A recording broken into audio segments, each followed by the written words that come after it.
Oh, perfect time for that water, though. Was it though? Was it really? Yes, it was. Yes, it was. So, ladies and gentlemen, welcome again to the North Carolina Tar Heels podcast. I'm one of your co-hosts with the most this side of the Mississippi, the captain of the Hooligan Express himself, Tornado McCray, or as some people in certain circles know me as Myron McCray. And that over there, that gentleman on that side, is my co-host. Tell the people your name, sir. For those who don't know, and for those who may try to steal your identity. Yo, what's good? What's happening? How you living? It's your boy Ricebox 26 coming back at you again with another North Carolina Live. Remember, to all those who are new here, join us live every Tuesday, 9 p.m. That right there. That right there. Please join us. So this week, man, you good? I'm reeling on a lot of things, bro. A lot of things. The game, going forward. Whole lot of craziness is going on in this world. But you know what? With all the craziness that's going on, man, we just got to take a moment to remember to keep our loved ones close. Because this past week, North Carolina did lose a former great that made their name known in the state of North Carolina. And that would be Sean Clark. We talked about this earlier. Yep, former Appalachian State coach Sean Clark unfortunately passed away at the age of 50. Our condolences go out to his loved ones, his family, and the University of Appalachian State, and apparently UCF. Yeah, he was hospitalized on September. Yeah, because he was hospitalized on September 9th. Unfortunately, he passed away on Sunday, September 21st. As far as I saw, it was due to an undisclosed medical reason, a medical emergency actually, and he was the Appalachian State head coach from 2029 to 2024. Man was able to achieve a 40-24 record overall, 3-1 in bowl games, and they were the Sun Belt East Division winners. And he was actually promoted to UCF offensive line coach just this year. And honestly, that's sad, bro. That's kind of sad to hear about. And I feel bad for his wife and his 2 kids. You know what I mean? Yeah, and it's one of those unfortunate situations, especially like when it just pops up like that. Like you hate to see it, you hate to have to talk about it. Because what's even crazier, bro, is he just turned 50. He turned 50 in August. It's wild. Like he turned 50. I think his birthday. They said his birthday was August 16th. So he literally just turned 50. He just turned it, and passed 1 month later. That's unfortunate, man. You know what I mean? And I just remind you, got to check on your peoples, man. Right, and you and I both know, like Appalachian State is known for always being like upset central. Will always have that, hey, you better watch out for them type of mentality. And truth be told, to achieve a 40-24 record while he was there, and he went 3-1 in his bowl games. Hey, I think the man did a phenomenal job in my personal opinion. I'm not going to sit here and lie and say I watched every Appalachian State game. I'm not going to sit there and say that lie. However, the few games I have watched over the years, they have been barn burners. Like I remember there was one, I think it was last year or 2 years ago, when they just kept trading touchdowns and they came back from like being down huge in a game. Yeah. It was like they came back and scored like 28 unanswered or something of that nature. I apologize in advance if I'm butchering that, but I do remember that Appalachian State has had some really cool games, and Sean Clark, being the head coach, was definitely leading that team and getting that charge. So, shout outs to him, man. Shout out to Sean Clark. Shout out to his legacy, and once again, like I said, our condolences go out to his family, to the teams, to the universities. Because I know they took this one a little hard. For sure. But we're gonna try to but we're gonna turn that sadness and we're gonna flip it on a positive note, wouldn't you say? Yeah, we're gonna go ahead and change up real quick. And speaking of change, JJ Jones calls for a quarterback change in North Carolina. Because You suck. What? You know what? I'm I'm not. Don't sit there and play me. Don't What sit, did I do? don't sit there and play me. You thought you was What did I smooth, do? huh? What you gonna start singing "Smooth Operator" every time you do it? No, You gonna be flipping Carlos signs? Be like nah, "Smooth Operator." Sorry, nah. Carlos, We're you good. can't sing on the radio no more. What? I don't even know. Did he sung on the radio? Yeah, so he used to sing "Smooth Operator" on the radio from time to time, to just keep it from being bored. And so one race, his team decided to mess with him, and they said, Carlos, the FIA said you can't sing on the radio no more. He's like, for copyright reasons. He said, what? No, that can't be. He's like, really? They're like, Oh yeah. yeah, Okay. No, I remember those clips. Yeah, yeah. And then they're like, just for kidding. He's copyright. like, oh, guys, why Whatever, you do man. me But like no. this? So I believe rightfully so. JJ Jones is calling for some changes in the quarterback room in North Carolina. Uh-huh. He's calling for his old teammate Max Johnson to get the reins, and like we've seen, based off of the two major games with major competition, like Gio just can't get it done. Like Max just looks calmer under pressure. He just looks like he can operate the offense better. I still don't. I don't fully blame Gio for the situation. I still place a lot of blame on Freddie Kitchens just being a bad offensive coordinator. But to each his own. I gotta put some blame on Gio, but not everything. Not everything. Oh yeah, no, I'm not Yeah, putting all of it on Gio. I would say yeah, yeah. I put a lot of it on Freddie I, Kitchens being a bad coordinator. I gotta put a lot on. I gotta put some on Gio because there's just been some times where the offense just doesn't seem like it's flowing as smoothly. But then also, I would say maybe that goes into what you're talking about with Freddie Kitchens. Freddie Kitchens, I don't think knows how to call plays for a player of Gio's archetype because it seemed when Max came in, Freddie Kitchen knew how to call the right plays for Max, but he doesn't know how to call the right plays for Gio's archetype in his build. And maybe I'm tripping. Maybe I'm losing my mind when I say that, but there are definitely some play calls there. I'm like, that doesn't make sense right now, or that's Like not flowing. I think Freddie Kitchens' offense is built more for a pocket passer and not a dual threat. Like, sure, you want a guy he's going to have a guy that's mobile enough to run a read option, but I don't think the way he likes to. I don't think he likes coaching dual threat options because he didn't do well with Baker Mayfield in Cleveland either. As much of a pocket passer as Baker Mayfield is, but Baker also uses his athleticism a lot He to does. make plays, and I don't He think does Freddie for sure. Kitchens is good at scheming an offense for those kinds of guys. And that's why I'm with you. And I gotta agree that I believe a good amount of his play calling just doesn't suit Gio. He doesn't know how to make the right call for Gio. He doesn't know what best to work with Gio, a play that he's comfortable with, that Gio's also comfortable with.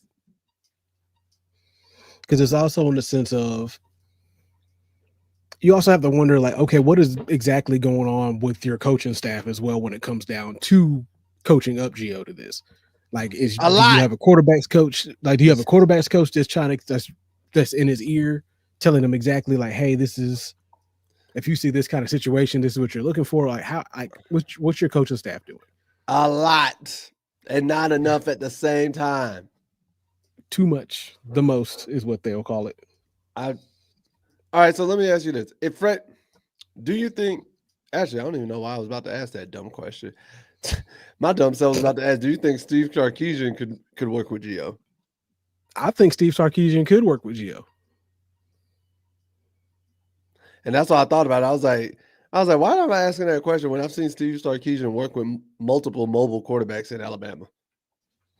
Not just that, like just what he's doing now in Texas. Yeah, I guess you can say that. Remember, for a while, Texas was pretty irrelevant for a long time, and then Steve stepped in, and here we are talking about them being top 5 in the country on a regular basis. And they're not, but I'll give them top 10. Top 10. Oh, listen, the hate Texas train over here, that debunks you 9 spots in my rankings. So that puts him at 10. That man said 9 spots. That debunks him 9 spots. The hell? Like, what you mean? So you've been demoted 9 The spots 9 spots. immediately, but we're Why? undefeated. And And I don't care. You go down 9 spots just for being and ask just for me, being do Texas. I care? Just because you're Texas, that you go down 9 spots in my mind. He said, I didn't ask you if you wanted to be Hey. that. I just told you. You are now number there's a 10. reason. There's a reason why I'm not on the selection committee. That part. You'd be petty. It's like you would just do this off of bias. Ohio State. No. Ohio State 24. I'd be fair. I'd be fair. Texas 25. I'd be fair. I'd look at their record. Who has Ohio State played? Unranked. Michigan 23. Now I'm gonna let y'all know. Take what this man says with a grain of salt, because this is also the same individual who played college football and literally take one of the worst schools in the nation and put him against all ranked teams the entire season because he's got to prove something to nobody. Why are you mad about that? Like, what did we not win championships? Did we not? Did we not make the rankings? It is irrelevant when you're trying to build. You're trying to build a program. You are trying to build a program from the ground up. Make the rankings. Yeah, after 3 seasons? No, after 2. Did we not make the rankings? We won. We were there. We got ranked. And you want to know why? Because they had to respect us. Yes, I took the schedule and I made it hard for us, but guess what? We won. We won on week 1 going into Texas, going into the swamp, going into Death Valley. Was it hard? Absolutely. Did we scramble and scrape by the skin of our teeth? You bet, 100%. Did we get on the bus to avoid getting pelted with all types of debris? 1,000. But the committee couldn't deny us. Now, I was getting mad when we would go undefeated, and then the committee would start us the next season at like 22. I'm like, hey, I was like, we just won the natty. We just won the natty. What are you talking about? We just won the natty. And don't let it have been one of the years where we dog walked in the natty. All right, we dog walking the natty because we're running with UNLV. They want to start us off at 24. Like, all right. Ridiculous. Disrespect. Disrespect. Right? But overall, you're gonna have to change, bro. I mean, I think at this point, especially since Gio's hurt, you just like I said, just might as well just give Max a chance, man. Let him show you what he's got, because he showed you the last all year. He showed you the last 2 games he's got in that he can operate the offense a lot calmer than Gio can. Like, it just is what it is. He is the senior. Let him ride it out. Give the man his chance. That's it. Just give him the opportunity to show you why he was a starter last year. Like, why not give him that chance? But, once again, Belichick can be hard-headed, so we'll see what happens. And so talking about seeing what happens, what I didn't know had happened was 2 other players left the team. Oh yeah. I tell you about this. I gotta tell you about this one. You told me earlier, but like I just didn't listen, dog. Didn't realize. All right, so check this out. Here's the thing. So we have had 2 players leave this week. This is the 3rd. That puts us up at 3 players who have left the football team in the past week alone. I thought Isaiah Johnson leaving last week was crazy. I thought that was kind of crazy. But this week, we have also lost former receiver Paul Billups and offensive lineman Trayvon Green. Now, Paul Billups, here's the thing. He's leaving the team. He has not played at all this year. He only recorded 4 receptions and for 27 yards in 2024 on 136 snaps. And then he didn't record a single catch in 2023. And the reason being is a lot of the personnel, from what I saw, they were expecting Paul to be a good rotation receiver this year. Mm-hmm. But he's been banged up, injury riddled, and he hasn't been there and available to play. So because of that, they're thinking that he is going to medically retire. That is the rumor that's going around. So Paul may not be playing and is leaving the team just due to medical reasons. Cool. Trayvon Green, on the other hand, completely different story. Is this man played all 13 games last year, played 819 snaps last season at right tackle, but has only played 11 snaps. He only played 11 snaps versus Charlotte and 5 snaps versus Richmond, but didn't play against TCU or against UCF. But the crazier aspect about it is, wow, that was weird. The crazier aspect about it is, if he enters the transfer portal this offseason, he will get this season back. Yeah, because he hasn't played 4 games. Because you're still technically, or because you're technically redshirted if you play less than 4 games. Yeah. So when I look at this is kind of what I thought for Isaiah Johnson last week, and I was hoping it was a medical reason. So Paul, I'm not mad at if it's a medical reason. I'm not mad if you have to leave the team due to a medical reason. You have to medically retire from football. No athlete wants to have to medically retire from the sport they love. That's no athlete wants that. I've never seen an athlete say, I'm cool with that. Trayvon Green, on the other hand, I think is a prime example of he's not getting the reps he feels he deserves and the PT he deserves. So he's like, you know what? I'm a bounce. I'm going. Oh, tell you the truth. So speaking of Isaiah, hold on one second. Because somebody actually commented about that and kind of gave us gave me a little more background information on what that situation was. So hold on one second. What, in our last video? Yeah, so Quan came in and commented on the Isaiah situation. I need the thing.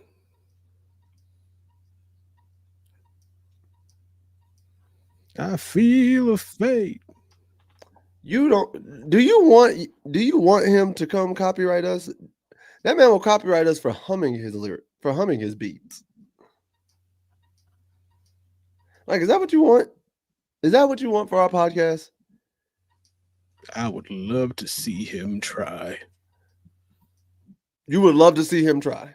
Of all the people, love to see him try. Of all the people, So Quan says, according to his uncle, Isaiah Johnson was released. He spoke about Isaiah's social media. There were frustrations from his uncle about Isaiah not starting after getting projected as a starter prior to the season. His uncle put the blame on wide receiver coach Garrick McGee. Okay. All right. I'm going to have this take about that. One, I don't like the uncle airing that out. Because I never appreciated family members outside of direct family members airing business out. I don't like that. I don't like the uncle airing that out. And the reason being is because it gives me vibes kind of similar to when Kawhi left San Antonio. Because you remember how nobody could get Kawhi to talk about a situation. It was always I want to say his uncle that was talking on his behalf, but they were always real some family cryptic member about that it. Wants to talk on his behalf about this and about that. I'm not here to listen to you talk about somebody else's situation. I want to know. And my thing is this: if it sounded like the uncle, did you say the uncle expected him to be projected as a starter, or he thought he was projected as a starter, and the uncle's blaming the wide receiver coach? So apparently, the uncle is upset that his nephew ain't get the playing time he thought he was going to get because he was projected to be the starter prior to the season. And that apparently the situation was that he got released and blames the wide receivers coach for the situation that happened. Okay. So the uncle blames the wide receiver coach. So yeah, the uncle blames the wide receiver coach. So I'm going to put this caveat out there. Yeah, so I'm gonna read What? it one more time. So according to his uncle, Johnson was released. He was removed from the team. He was dismissed from Uh-huh. the team. And he spoke, it's like, and the uncle spoke about it on social media, saying there were frustrations from his uncle about Isaiah not getting not starting after being projected to be a starter, and his uncle put the blame on the wide receiver coach Garrett McGee. All right. Here's my thought process. First thing when you read that multiple times and we're thinking about it. Hey, yo, did you ask your nephew why he got released? And why hasn't your nephew come out and explained it? Because it's easy to spin the narrative of, oh, they hating on me, X, Y, and Z. Oh, y'all released my nephew. Y'all must just be hating X, Y, so on and so forth. And you're going to blame the wide receiver coach. If he was released, that means he did something or wasn't doing something. Because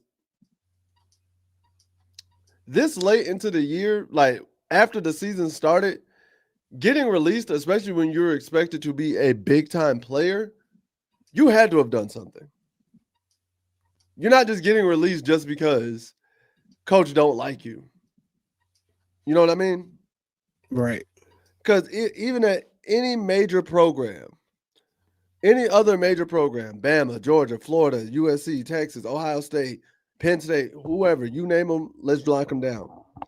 If they have a star player, a star role player, a key asset on the team, even if that player and the coordinator do not get along or their position coach don't get along, if that player can contribute, they're going to be on the field.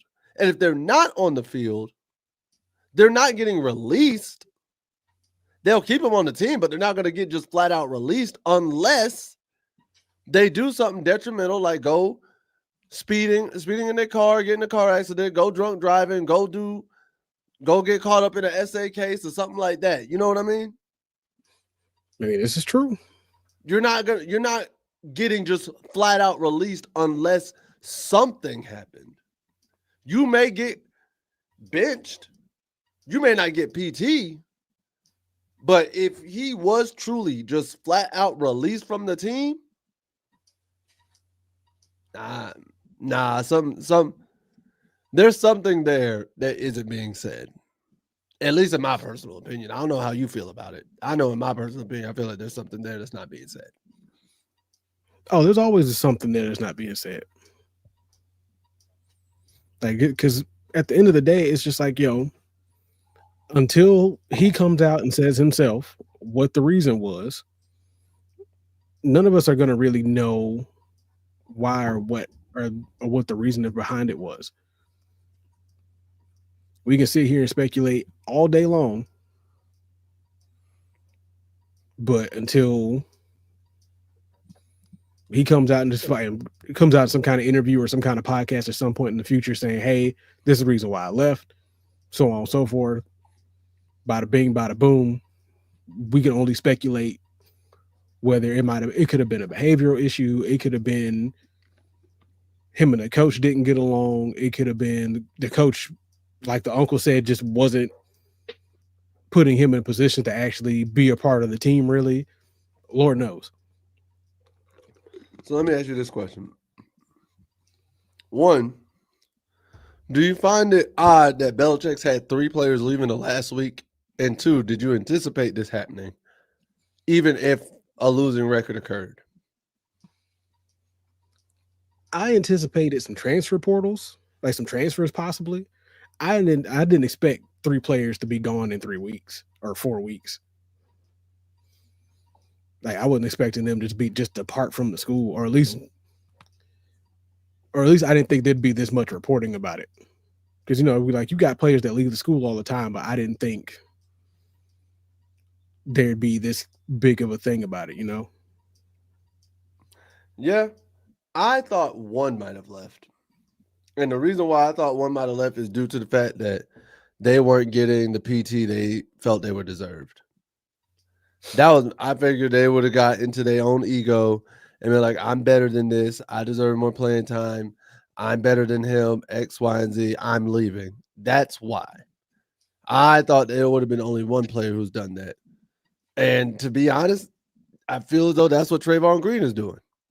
Which, if he's been balling, more respect to him. I'm not Like mad. I'm my not thing is, mad at any person who if you feels were a that way. starter last year, have good tape and put up a good performance, I don't really see why you weren't a starter this season. That part. So like I Now, said, which but then again, Trayvon, I don't know if he really started week one or not. who Trayvon? Yeah, I can't remember if he started week one or not. Hold on. Oh, week 1 versus TCU? No. He started all 13 games last year.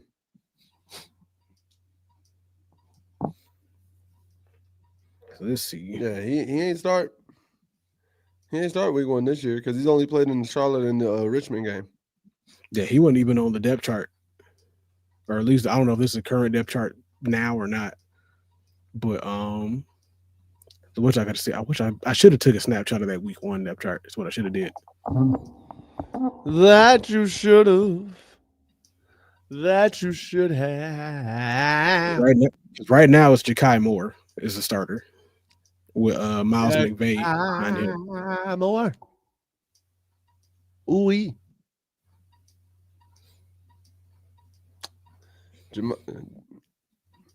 So as of right now, that's what we got. As of right now, I sense craziness. And right now, I think I foresee a lot more people leaving the team if this season doesn't turn around. Okay, so no, he was the projected starter for week one against TCU. So there's a good chance that he started week one. But not from the news I saw. They said he didn't play at all. Because I think Boone ended up playing instead. I saw nothing at all. Nothing at all. So no, if that's so with that kind of thought process, like no, I'd be probably upset about it and want to leave. Especially if I was given no reason. If I was given like not a simple reason, like not a reason as to why I lost my spot. Especially because even if you lose your spot to somebody who's outworking you, coach will usually tell you that. Especially since neither team really released a depth chart week one anyway. So right. Say the depth chart they released were both blank. So it's like, okay, y'all just being cheeky. Cheeky. And speaking of cheeky. No, that doesn't work. That's what? That Belichick got cheeky by calling UCF Central Florida, which gave them ammo in the game.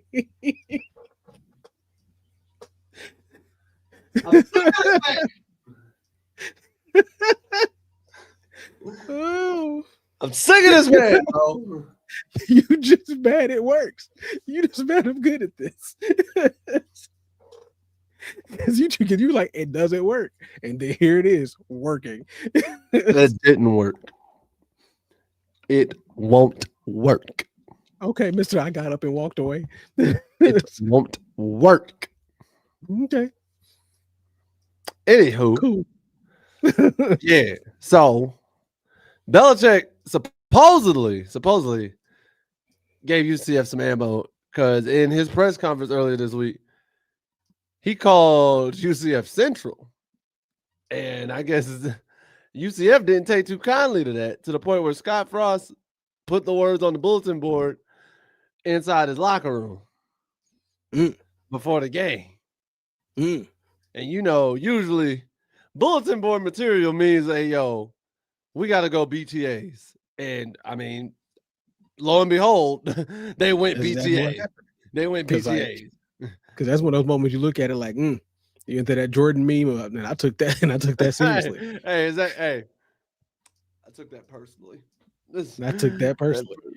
Shoot. And this is what Scott Frost had to say about it. He was like, this is only my third season coaching at UCF, but I've been around Coach Becton a lot and Travis Fisher a lot. And it kind of seems like the ammo of UCF going a long way back, a little disrespected. We're not Central Florida. We're UCF. People picking us last, not having any confidence in several people on the coaching staff. We haven't done anything yet. I think it fits with what UCF has been for a long time if we play with a little chip. I mean, hey, It's fair. if you need any reason to motivate your team, and I guess being called Central is one of those things where Florida's like, hey, nah, we are the University of Central Florida. Because part of me sitting there thinking to myself, would is that really a disrespectful thing? I mean, listen, when you know that you go by UCF just like South Florida goes by USF, because I ain't never heard somebody call them South. Yeah, that's fair. I mean, I've heard some people call them South Florida. I've heard South Florida, but I haven't heard anybody call them just South. Oh yeah, we're playing Central this week. Central. You know what? Central. Actually, I can see how that gets disrespected because when I think Central, I think Central Michigan. So just something, yeah, yeah, Yeah, yeah. that's exactly what I think of. When I think if you just say Central, my first thought is Central Michigan. He's like, no. We're UCF, the University of Central Florida. Central Florida. UCF. That it's the same way. It's the same way where when you and because I'm close by to them, I'm gonna say it. When you say Miami, everybody's like, "Oh, Miami Hurricane." You have to say Miami, Ohio. Yeah. If you just say Miami and you're not in the state of Ohio. He said Bill himself is the ammo. It's sad that the team don't understand that everyone wants to beat them. I mean, they said that in the beginning of the season. We've all known that one. They said that before the season started. We've been saying it over and over again that North Carolina had a target on their back when Bill got there. Everybody in their mama sees Bill Belichick. If you got Bill Belichick on your schedule, they're like, this is a chance to beat a goat. This is the chance. They want to show you that you don't know what you're doing here. And like, listen, this is a whole different sport. They want you to see. We got to teach you this lesson, old man. Hey, he love the young people, literally. He do. That was gross. It's been gross since it happened. Since the Ring camera. Indeed. It's been gross since the Ring camera, but all in all, everybody's been trying to beat Bill, bro. Like, you have an opportunity to beat Bill Belichick in football. I don't care if it's college or the NFL. I don't care if it's Pee Wee. Bill Belichick could be me and you could be coaching 6 and under football. If Bill Belichick is on that other sideline, do you understand? I am trying to destroy this man. I have gone rabid just for this win that I want. Nah, I'm going to embarrass you, sir. Like, I've been here. You are new here. It's like, I promise you don't know how to get these kids motivated the way I do. My kids will run through the gym and back. They will run all up and down this field for me. You ain't got it. They will tear down every wall imaginable. And several unimaginable. You ain't built that trust yet. I've built it. Like, tenured down here, son. Tenured. Imagine Bill Belichick's like you sitting there as a high school coach and Bill Belichick's on the other side. Same way how Phillip Rivers is a coach in high school. Oh, listen, I'm trying to beat you, sir. Absolutely. And you want to know why? You cost me a parlay at one point. Because that's what Brian would say. You cost me a parlay at one point. Cost me money. You cost me money. So you know what? Nah, I got to take this personally. Personally. Exactly. It's exactly. They seem to lack that fire. They really do. It's like they don't got it. They just expect it just because. And tell you the truth, on that note, I know once again it's going to be skipping around a little bit, but so the Daily Tar Heels IG page, I came across it earlier, said something that I believe is pretty on point. They go on to say that Saturday was the same story that has been all year for the Tar Heels: a lack of offensive consistency, explosiveness, and effectiveness.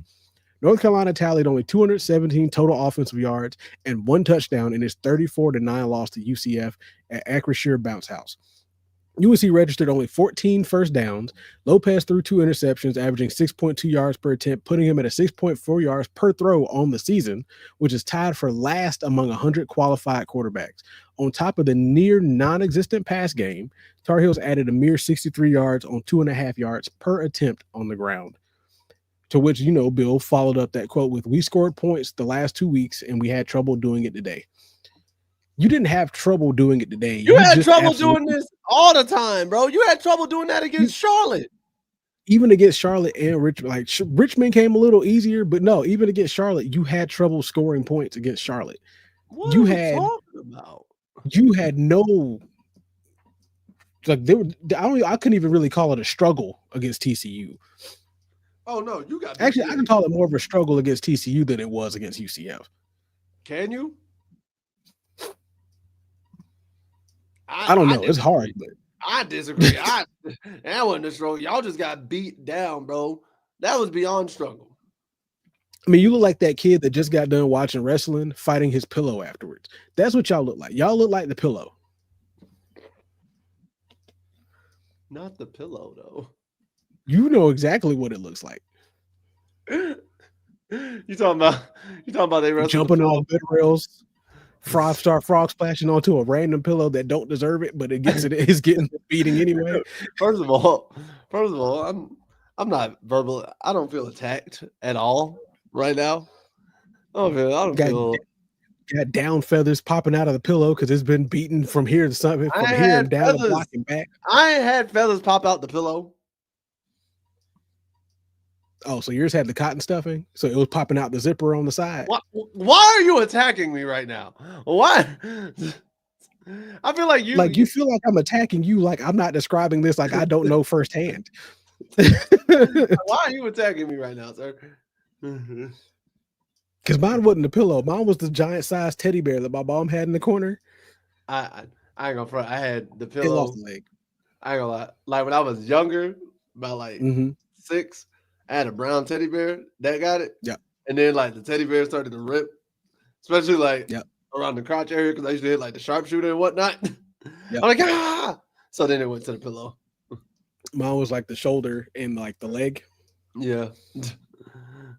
It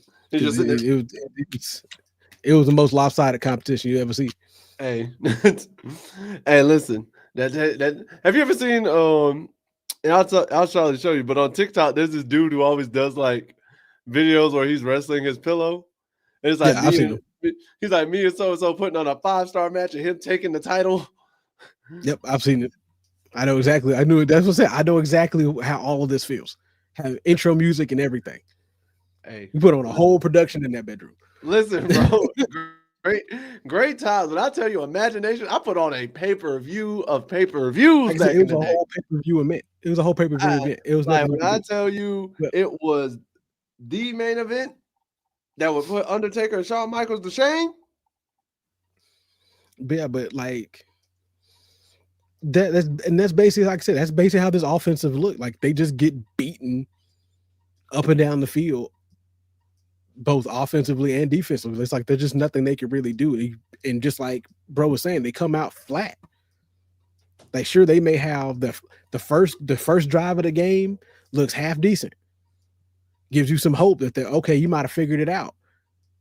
Come second, third, fourth, and fifth drive, you've lost all confidence. You're looking out in the stands like, okay, what happened? I've been bamboozled. I'm telling you, I've been saying this since the jump. And you said it too. They think the Belichick name comes with Belichick power and not realizing that Brady was the devil maker all the time. Brady was the one that did the deals with the devil. He was the one in the suit. He was the one literally praying on the sideline, making deals with the demons below. He had friends on the other side. He was the one telling them when the safety rolls, you shoot the seam.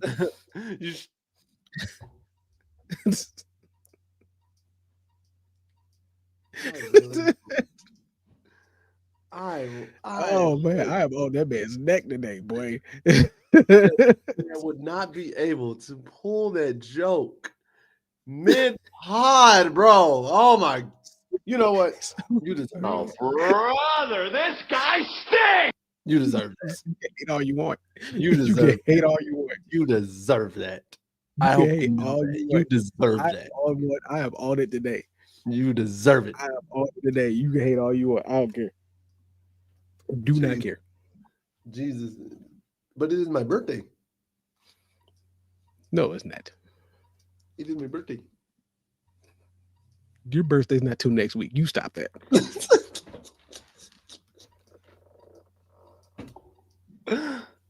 I'm just saying. I hear trying to pull that down. So don't But it is my birthday. just listen. Listen, bro, that episode of American Dad will never not be funny. Oh, that was a great episode. And something that wasn't a good episode, you know, Gio got hurt again. Well, they hurt, but it's just an update. But Well, you know, he got hurt in the game. This yeah, is the update to the hurt. but I'm guessing Good 3 update. weeks. yeah, because they said he didn't suffer a season-ending injury, even though he was carted off. So that's the good thing. Timetable is unclear. They say he potentially could return in early October as of right now. About 2 weeks. Personally, and we said this on the recap on Saturday. I'm not returning him until Halloween at the earliest. If I'm being honest. I'm not forcing him back into the lineup in 2 weeks. Yeah. No, definitely not that. I'm like the earliest I want him back is Halloween. Give it because it's also the sense of all right, you've given Gio a whole month, 4 games. Mhm. And we see what we did. Give Max all of October. So you want him back early December? I said October, not If December. you give Max all of October, that would include Syracuse on Halloween. Yeah, and then if Max is bad, I say give Max this upcoming week, like because what's that, the 4th, October 4th? Well, it's bye week this week, I'm and then saying you got bye week Clemson this next week. week. Clemson's next week, and flipping because you have Should be Clemson the Clemson, 4th, Cal. Cal the 17th. You have Virginia on the 25th, and then Syracuse on the 31st. So yeah, give them those 4 games. Give them those 4 games. Give those to Max. So yeah, earliest Gio dresses out is Halloween, but I don't want him playing the Halloween game. But give Max October through this stretch. See what he does. If it's the same or worse than Gio, you go back to Gio in November. First game in November.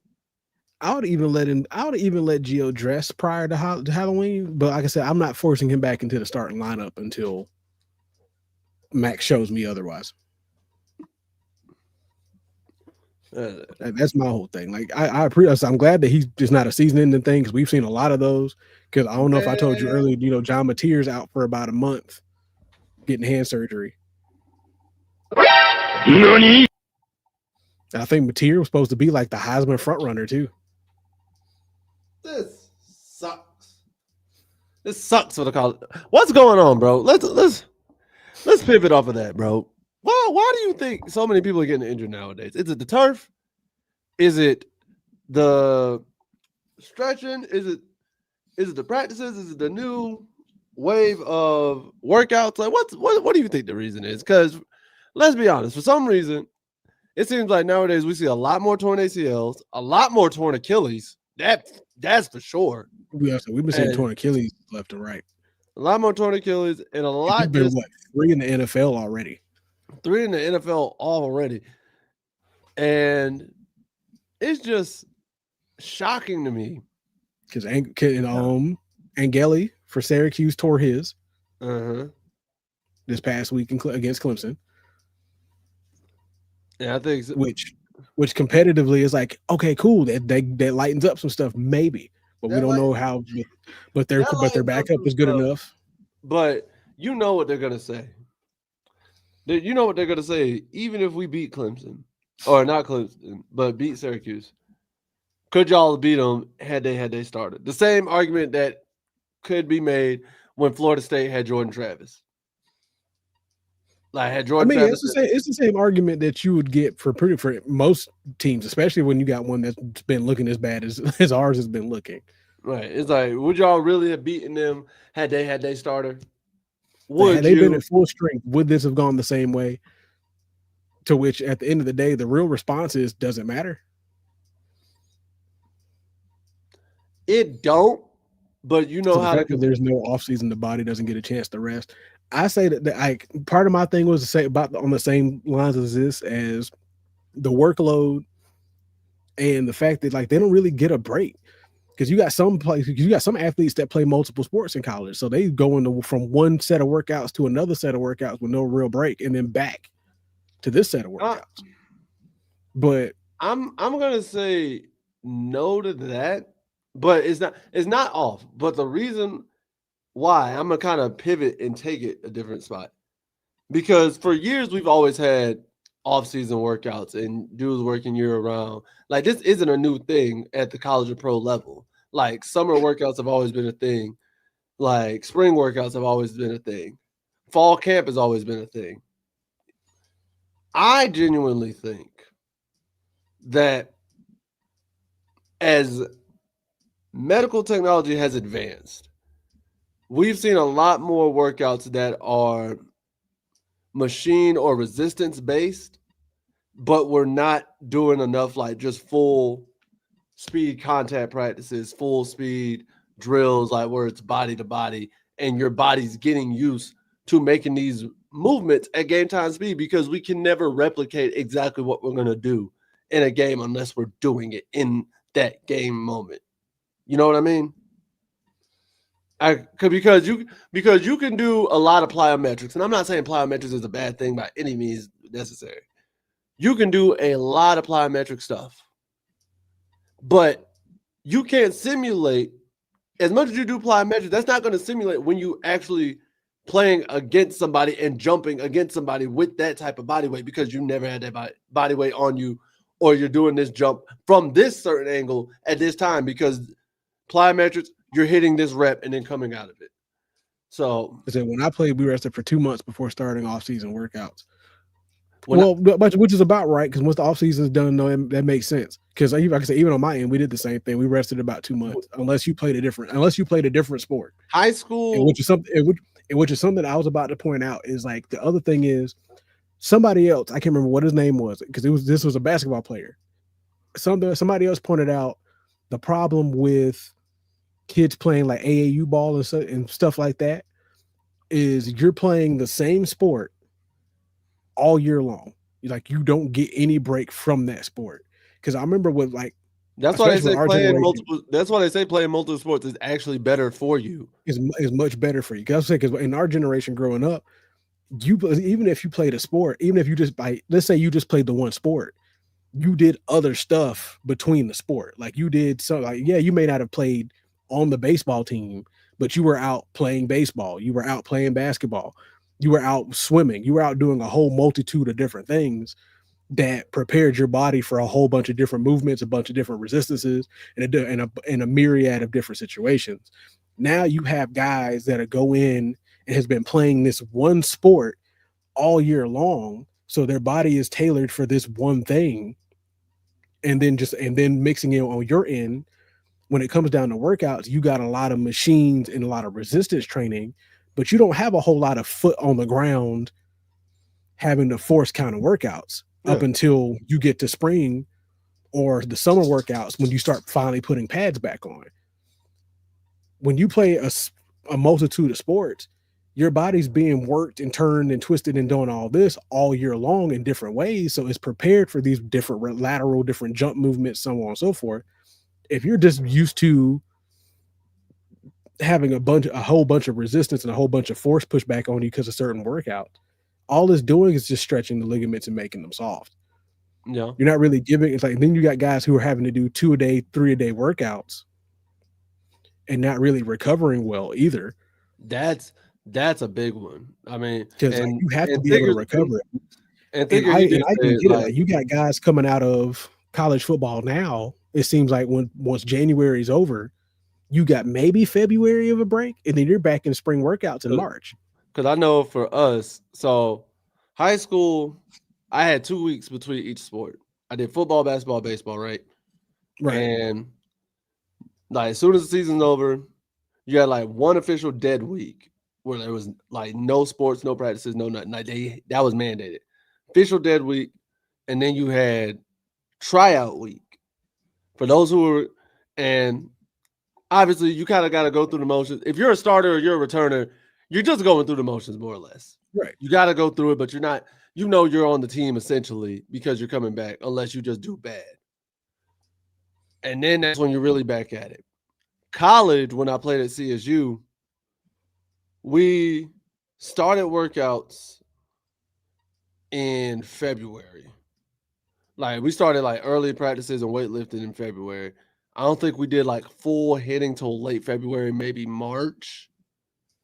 And then we finished out spring camp. Took about 3 weeks, 2 weeks, because that's when spring semester ended. And May semester wouldn't kick in until like 2-3 weeks later. And that's when I was also working Waffle House at night shift and doing the summer workouts. And that was all the way from May to flipping the first week of August. And I just barely missed out on making fall camp. But fall camp, they had 1 week. They had 1 week of rest, and then they were back at it. Or it was either like a couple of days or a weekend or something like that. So, and then right after that, we're back in the season. We're in the season and whatnot, and you're playing until December. You're playing, at least in the FCS, you're playing until December, start of January if you make it to the championship. That first week of January if you make it to the championship. But yeah, you're only given about a month or two. But I'll wholeheartedly agree with the multi-sport athlete, because even Greg Olson just talked about that recently, saying if you have a coach who tells your kid to only play one sport, that coach is only serving their best interest. They're not serving the best interest. They're not serving your kid's best interest. Your kid. They don't know, or they don't care to point out that you playing multiple sports is giving you a skill set that works that literally blends together for every sport. You're going to pick up a skill that works in football that also elevates your game in basketball. You're going to find a skill in basketball that finds out that it's going to elevate your skill in baseball. You're going to find something in baseball that's going to elevate you in football. It's you want to know a prime example? You want to know a prime example of that right now? Carolina Panthers in the game, and I think you might have seen the clip too. Tedero McMillan played volleyball. Yeah. Tedero McMillan played volleyball and attributes his height, attributes his jumping ability to volleyball. Like the way he can a lot of guys that we see in the Hall of Fame now a lot of them played basketball. Julius Peppers Gonzalez played basketball. Think about it. Julius Peppers, when he was at North Carolina, was a star basketball player and a star football player. Like he wasn't a slouch as a basketball player by any means. So no, like you got like playing multiple sports ain't a bad thing. Antonio Gates never played football. Antonio Gates didn't play football until he got to the NFL. Maybe college. I'm about to say I think he had to play a little bit in college. I think he played like maybe a year or two. Only reason I said that is because we almost took the Panthers almost took old boy from Coastal who had never played for tight end. I think he never played until he got to college. But even so, like you said, those different sports make you do different things and teach you to do different things. Because I'm gonna tell you right now, I don't care how much you play basketball. I don't care how much you play football. Nothing will train your hand-eye coordination better than playing baseball. Maybe tennis. Like when it comes to hand-eye coordination and having to track something really fast, like having to track an object really fast, baseball and tennis is that sport for you. You want to be able to jump and go up there? Volleyball and basketball. I'll say that. You want to know what conditioning is like in hot degrees and whatnot? If you want soccer. I was about to say, if you want no equipment, just conditioning straight up, soccer. 1,000%. You'll have long days. But it's like stuff like that's tough. And it's also been real tough because there's been a lot of critics, especially coming from CBS on Bill Belichick. Oh, I was brother, about to say this that's why I didn't guy waste the first time we stinks. pressed it. But no, I so ain't trying to but no, smash my. CBS is on Belichick's rear end. I ain't gonna lie to you. Did they? So this the title of the article: Tobacco Roadblock: The Bill Belichick Experiment at UNC is an even bigger Tobacco disaster than roadblock? expected. Tobacco Roadblock. Nani? Yo, that's out of pocket, bro. So the Belichick Like that's experiment at walking in UNC my is an pocket out even of bigger disaster than expected. Jesus Christ. That's that's an Like, article. That's an article that leads to you getting raptured. because they even going to say getting completely dominated when it mattered mostly aptly sums up what the Bill Belichick experiment has been like so far at North Carolina. Amidst all the fanfare and off-field drama, this is a bad football team, a really, really bad football team. Worse, frankly, than even the biggest haters likely expected. Mm. Mm-mm-mm.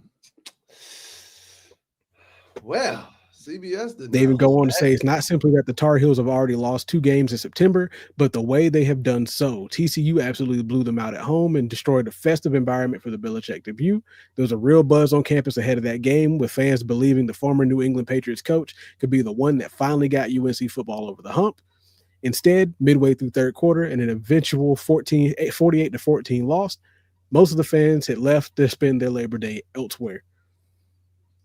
Mm. It said on Saturday, UCF owned UNC from the jump.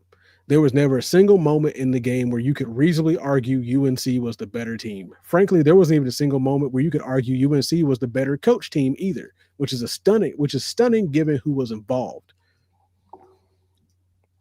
Before the season, there was a player, coaching talent concerns around how this would all work for Belichick and Chapel Hill.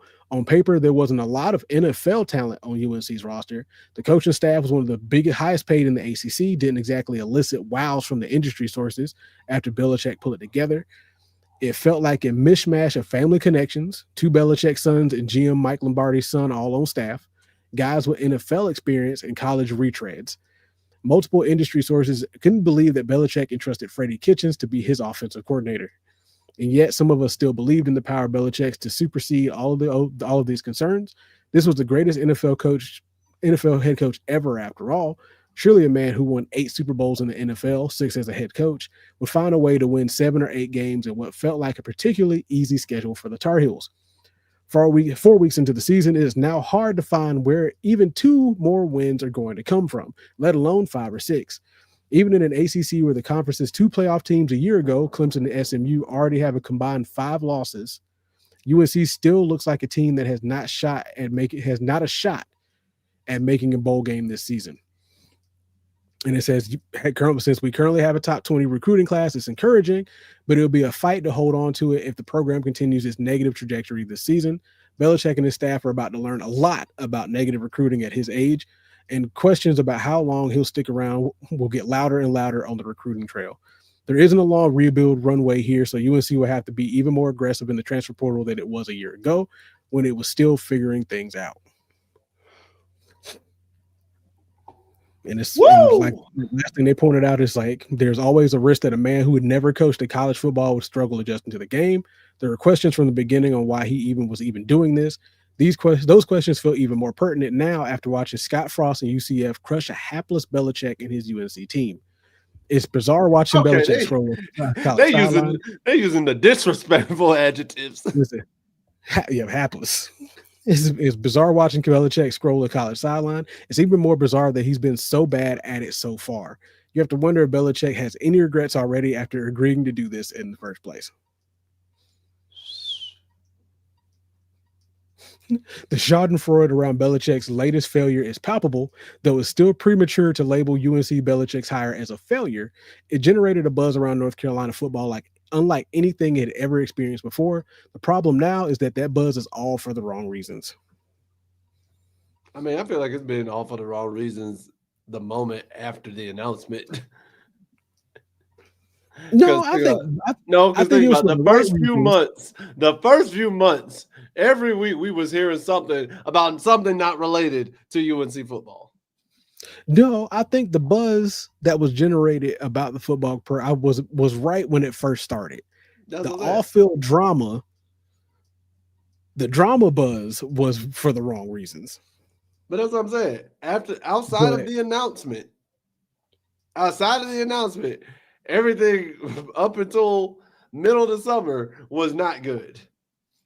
like I said, looking at it objectively, the drama was not good because you decided instead of just keeping your business separate, you let somebody else run your business on top of the other business you had going on. But like I said, the buzz around the football program by itself, and it's basically like the hype was for the right things. The news reporting during the hype was the mess. So no, we could definitely agree on that. And you know who else agreed with that? Unc and Ocho and Johnny Manziel also agreed. I'm sick of this, man. Y'all got it. I'm sick of this man.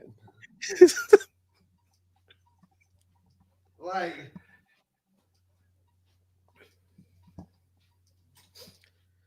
Y'all don't pay him no mind.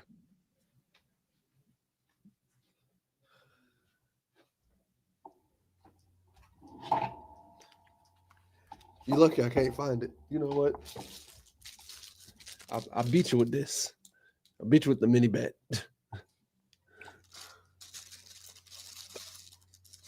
All right. So recently on Nightcap. I like how every time I walk away, there's a spike in viewers and it goes up.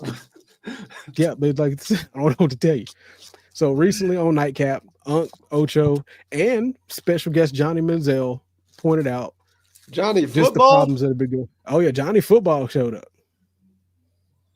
Oh wow.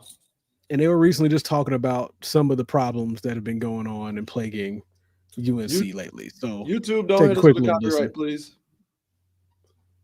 Please don't. 5 yards per carry against the Night squad. Picked to finish dead last Hey, in the pause it Big real 12 quick. preseason poll.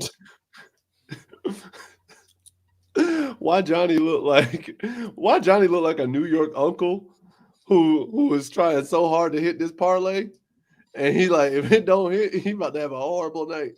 I mean, but you notice what Johnny Football was, that he was parlay king. I'm saying though, he just looked like that Italian. He looked like a New York uncle, a New York Italian uncle. He the bookie. Who's just like he's like the bookie. He the Who's just bookie. hoping He don't want to this talk about parlay. he don't want to talk about parlays and odds all day long. That's all he talk about. I know Chad ain't got a Situation Phillips TV where they talk about t-shirt on. his girlfriend and how she's this and how she's that. You read the articles, so I'm not breaking news to anybody that's listening to Ocho and Johnny and myself tonight. I'm not breaking any news, but it seems to be there are these articles that keep coming out how she's around and how he seems not like the coach Belichick, because I can imagine, Ocho, do you think this situation, he would have been a situation like this at New England?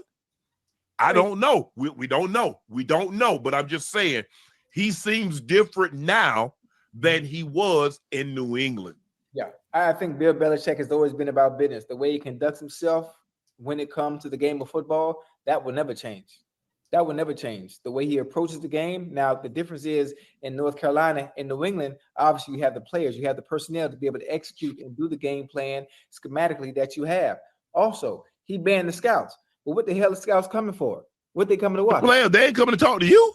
What the scouts coming to watch? Have you The watched players UNC play? Have you watched UNC play? Johnny, have you watched North Carolina play? Okay. No. Well, what they coming to watch? Okay, they banned. Well, they ain't really nothing to come see anyway. No disrespect. Now, as far as his girlfriend is concerned, obviously you have someone younger, someone you want to cater to a little bit more, as opposed to those you've dated in the past who might have been of age and a little older that weren't around. Obviously, wouldn't want to be around an NFL practice like that inside the NFL locker room or doing things of that manner. College, a little bit different, a little bit more lenient, different type of atmosphere, and obviously dating someone much younger. and you want to more so cater to that. Listen, I'm not in this personal business. I don't know. I don't want to talk much about that. But until he gets the players in there to be able to compete with everybody else.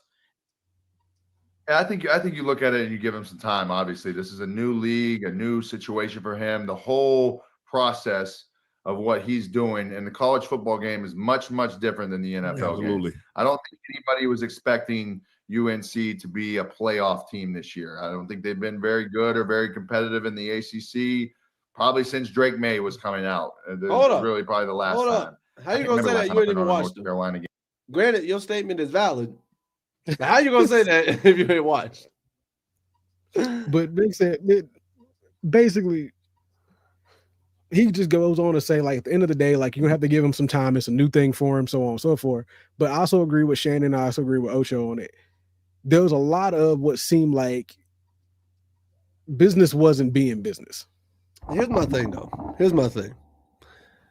If I'm being fair and objective, we have not heard much about Jordan since the start of the summer. Aside from the trademark stuff, I will say I have not heard much about Jordan the way we did the first couple of months, like when we started. Have you? Have you heard a lot about her? I came across the thing, yeah. But I'm saying, think about how it was when we first started. It's definitely not been as frequent for sure. Like, she's not as frequent as it used to be. I agree, 100%. Like, that's what I'm saying. Compared to when we started this podcast back in April to now. Remember, you were getting frustrated to the point where it was like every week on the pod for like 5-6 weeks straight. We had an article revolving around this woman. Yeah. And basically, like I said, and the way Ocho and especially Shannon is framing it just seems like, yeah, we remember Belichick when he was super serious, like when it was football or nothing else, right? Now it just kind of seems like the seriousness isn't the same as it was when he was in New England. You know what it's like? I just realized it's like it's just like when your mom was super strict with you growing up, and then either with your sibling or your kid, they're just like the most lenient person on the planet. And I know if my mother ever watches this, and I know when the day I give her a grandchild, I'm gonna tell her about herself. I'm gonna tell her about herself. So mama, if you see this, yes, we gonna have that conversation whenever that comes. But it's like Bill was serious when it was us. Like, we were growing up. Like, that's dad. He's serious with us. All of a sudden, little bro comes in, or now we give him a grandkid. Now the grandkid or whatever do the same thing. Man, it's okay. Kids gonna be kids. You chill. You're like, no, throw the microwave at his head the same way you threw it at mine. It's like when he was in New England, everybody was getting treated like the first and the middle child. But then now that he's at UNC, everybody's getting treated like the baby or the grandchild. I'm saying, bro, like throw the microwave at his head the same way you threw it at mine, bro. Like, based off of the games, compared to what we know about how Bill Belichick does as a coach, it just it feels entirely different. It doesn't, like, you didn't have Belichick teams that you didn't feel like was on point at all times. My mom was the same way. My mom was like that now. So, bro, y'all remember when we thought it was wild that Randy Moss was able to get Bill Belichick to go to his Halloween party in New England? We thought that was the craziest thing we would ever see Bill Belichick do. And was actually dress up and go on the beach, posing, bro. Like, doing yoga poses on the beach. That was wild. That man was doing Pilates. That man getting posted on the gram. I don't understand. It's different. That was mine. When he said, "I don't do InstaFace," and was on the gram, posted up. I'm like, yo, whose man is this? Because this ain't the same Bill Belichick that I saw wear a sleeveless hoodie in -2-degree weather all all. year. Just sitting there. Say the same angry Scowl. man we've all seen. So it makes you wonder what other, just like you said, it's just like we said earlier about what Isaiah, it's like, what's not being told to us? What are we not seeing or hearing that we probably should be?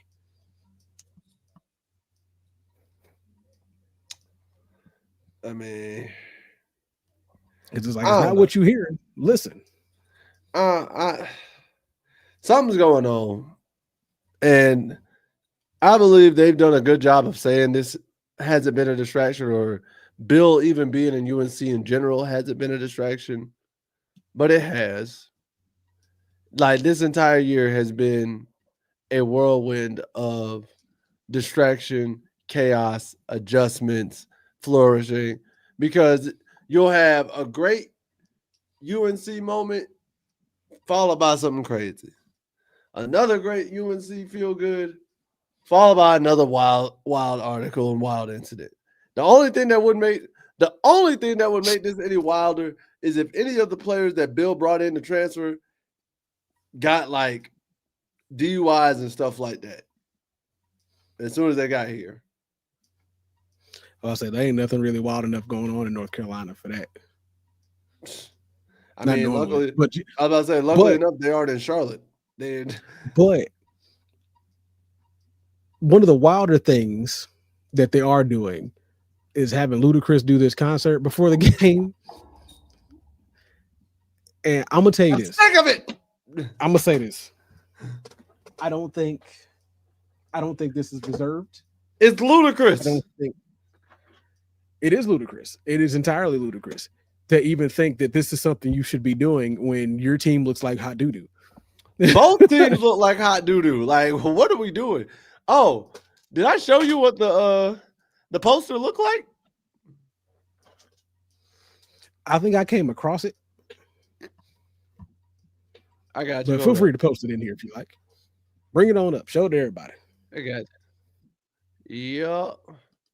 So, boom.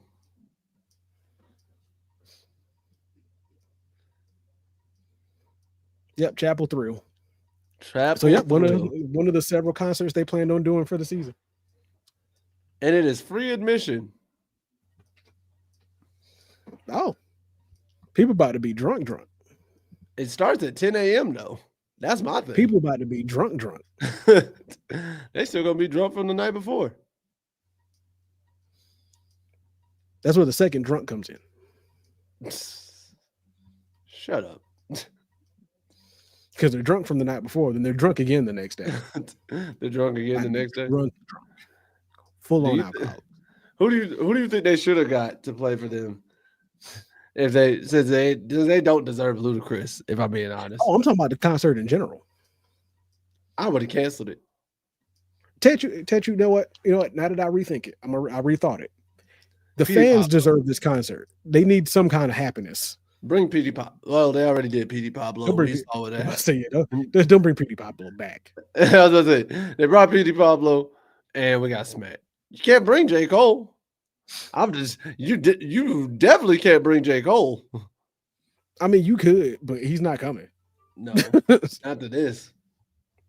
But no, I'm saying like they need some kind of entertainment. They need something good to drown the sorrows and drown the sadness.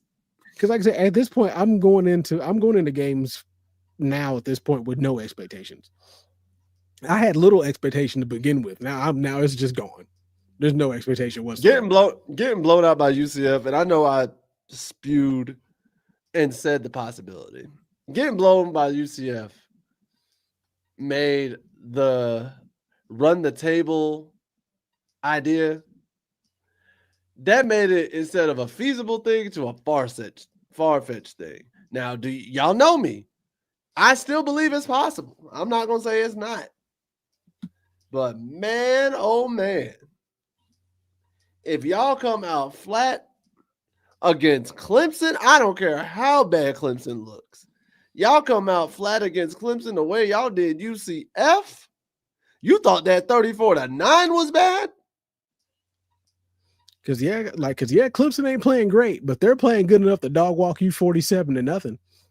Clemson, if TCU can put 48-10 on your necks, if UCF can put 34-9, you come out flat against Clemson. As bad as they've been, what do you think they will do? Because Randall will run on you. As bad as the rest of the offensive look, Randall has been running. Hey, remember what Thinker said. Cade can't play against a good defense. What do you think he could do against a bad one?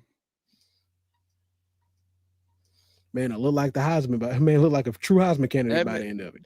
They'll be saying Cade is what Arch Manning is supposed to be if you're not careful. That's what I'm saying. It's going to look bad. It's going to look real bad. So y'all got to make sure they use this bye week to get your act together. Get your act together, please. Boop. If you watched him, you know.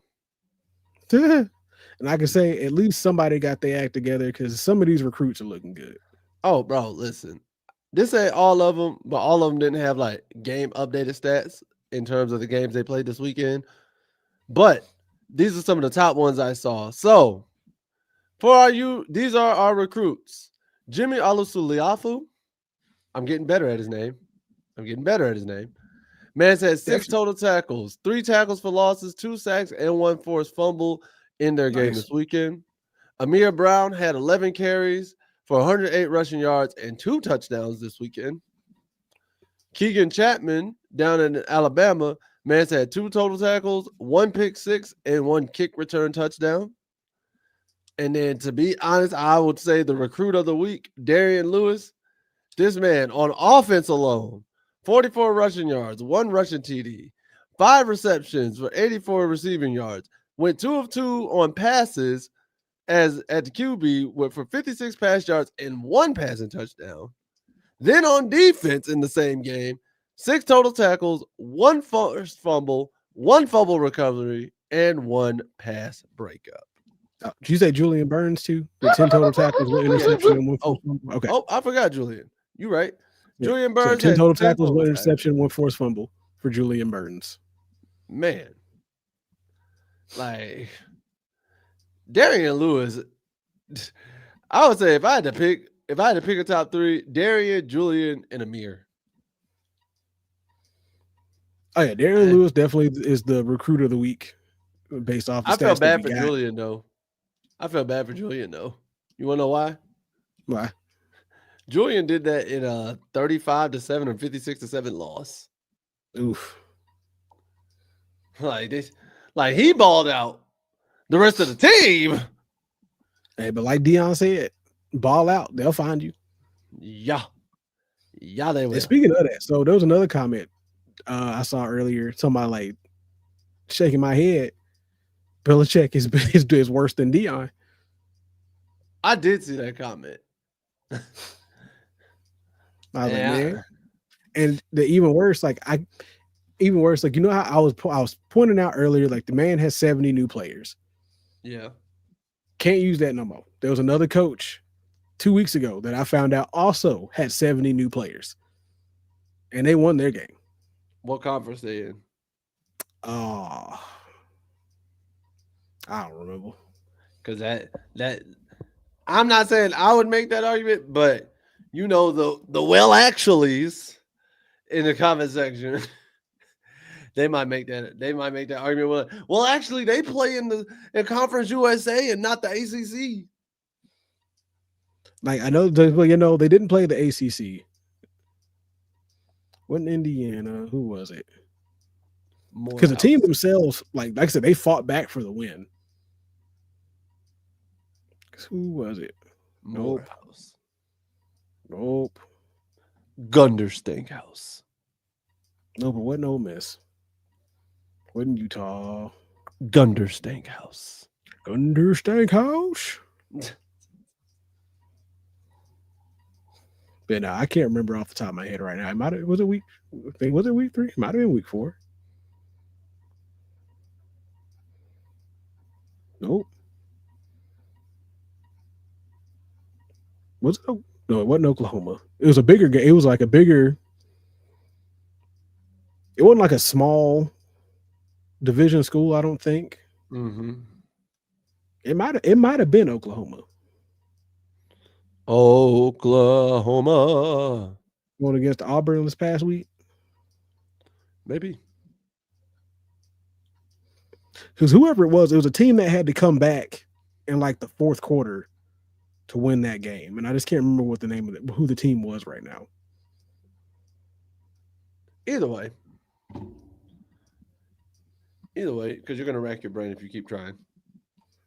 I am. I'm gonna figure it out. Just not right now. Anyway, Tar Heel birthdays. Shout out to Ty White. It is your birthday today, sir. It is your As birthday. November 23rd of this recording. It is your birthday. You stay safe out there. It was Memphis. That's who it was. See, I knew he was gonna rack his brain. They beat Arkansas. Ooh. So like they actually came out, forced a fumble in like the last couple of seconds of the game to win the game. Hey there, so Sugar. Hey there, Sugar Cookie. You mean they beat my school? They beat my state. Listen, yep, and they came back from 21 down. They ain't beat my state. Because they were down. We got 20, but we didn't inhale. They were down 28-17 at the half. Sugar and Cookie, came back 132-31. Sugar Cookie, you telling me we got smoked and didn't inhale? Sir, we're not doing Bill Clinton on this show. We're not doing it. I'm not entertaining. I'm not. Oh, that's the line. That's the It line. is.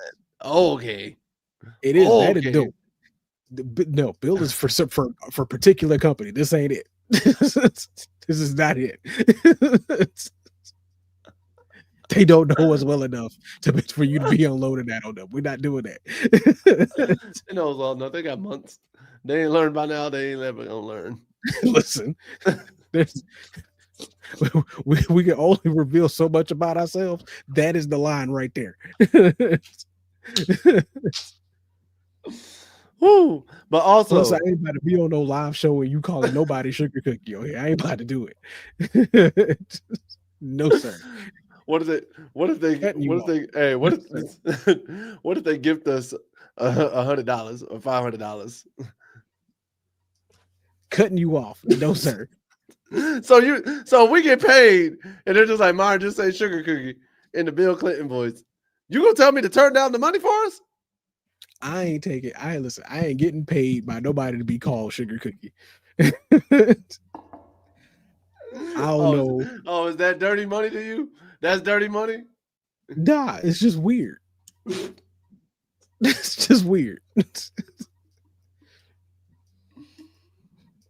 But also, happy birthday to linebacker Austin Alexander, because his birthday is on the 27th of this weekend, coming up on Friday. Don't go do nothing Saturday. Y'all sit in that locker room, go to the film room, and y'all learn. Y'all educate yourselves. I'll go out this weekend. Yeah, he'll drink for you. I get to go out this weekend. Yeah, that one will go drink for you. You don't know. Y'all need to stay. Get some work to do. Hey, listen, I'm not on the team right now. And it's my birthday on Monday, so I'll go drink for you. That's it. So we'll get that figured out. Outside of that, it is now time for Tar Heel Takeaway of the Week. Get in now. Yeah. Go get them. All right, man. My Tar Heel Takeaway of the week. Hey, especially to my fellas. You know what, bro? Don't be afraid to celebrate your birthday. Don't be afraid to take a day off for you. Don't be afraid to go do what you want to do. Don't be afraid to wear your favorite color on your birthday. Don't be afraid to sit there and just take a moment and revel in the fact that you have made it another year on life. Life is too short. Life is too complicated. Life has too much going on right now for you not to sit there and take the extra second to be like, hey, man, today's my birthday.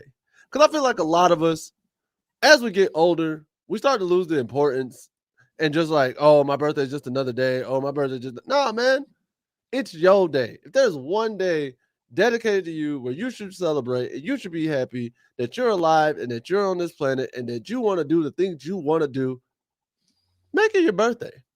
Because you don't know how many you got left. You don't know if you're going to see another year. So when you get the chance to be like, hey, I completed another lap around the sun on this brim, like, I can't even say the word, like brimstone. I want to say brimstone of a planet. Just know that's a thing. That's a good thing. So I know, especially in like male culture, especially black male culture, dudes try to be like, oh, you celebrating your birthday? Bro, you need to be out here getting money. Yes, bro. I'm celebrating my birthday because I have 364 days in a year to where I can act hard, tough, and just be focused on doing whatever I got to do.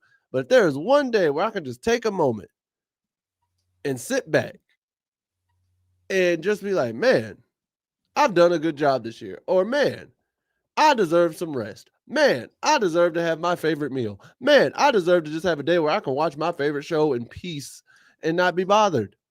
Or play my favorite game and not be bothered. Or just go out for a walk, enjoy the scenery. It will be my birthday. So, don't be afraid to celebrate you, man. Especially for your birthday. And if any of y'all, we missed y'all happy birthdays and whatnot, and didn't celebrate you, I'll tell you right now, happy birthday. But saying, let us know. Like, if y'all come in and it's so happens to be your birthday, let us know. We'll give you a shout out for real. Your turn. Tar Heel takeaway of the day, or the week, or the month, or whatever this is. Just take care of yourselves. Like, there's a lot of stressful things going on in life, and I know I've said this probably more than once. Like, don't stress yourself out over small stuff. But I came across something that I thought was very informative. Don't forget to do the little things. Don't forget to take the little things. Like, don't forget to appreciate the little things as well. Because like sometimes we always get overwhelmed with the big picture and forget like the little wins that we have in life. Like, sure, let's say you're doing a home renovation and you've only got the towel on the wall in the bathroom done. Don't sit there and be disappointed that you just only got that done. You got the towel on the wall. You got the wall towel done. I couldn't do that. I don't know how to do that, but you did it. Don't take for granted that you got up and was able to put 2 socks on that morning. Some people can't even get their leg up to put on 1 sock. Appreciate the little things. Got up, was able to watch TV for a little bit before you had to go to work, eat your favorite cereal, or, make your favorite breakfast. Heck, even if you can get your favorite breakfast, at least the Eggo waffle that you really were looking forward to that week, you got that. Appreciate the little things. My message ain't long. That's it. Appreciate the little things. Don't get overstressed by the big picture. Break it into little bits, because sometimes the big picture is going to take you a while. Enjoy the journey to get to that big picture and appreciate the small things that come along with it. Hey, because comparison is the thief of joy, man. And everything looks better. Everything looks better with something else next to it. So appreciate what you got. I agree with that. First of all, what interrogation is going on here? Sir, you've been drinking today? Yes, officer. Water. Have you? Officer Bradley. Where were you the night of the question? But no. but that's okay. but that's okay. All right. See, you upset that what I said sounds less creepy than "Hey, sugar cookie." No. Like, come on, bro. No. like even in Southern homes, sugar cookies just shouldn't be thrown around all willy nilly like that. It just shouldn't be. Dangerous thing. Like, you just hey there, sugar cookie. Is this the outro? It is the outro. Get out of here, Bill. Go ahead and remove you from the stage. Hey, not you. Hey, I will not be ignored, Robert. Yeah, you will. Appreciate y'all for coming out. You ain't gonna Hope y'all ignore me. We just gonna go ahead and ignore that, man. Appreciate y'all coming from another one. Nope. Remember, see us every Tuesday, 9 p.m. right here. And most Saturdays when we have games for the post-game live that we do as well. Because, man, if you think we be going in here, just wait till after a football game and we're disappointed. Man, listen. Boy, I ain't even gonna front to do y'all. it for a show. I ain't even gonna front to y'all. There's probably a good reason why there ain't no game this weekend. Because had there been a game this weekend, and after I've already gone and had some of my drinks for my birthday, oh boy, Man, oh boy, that live would have be a been.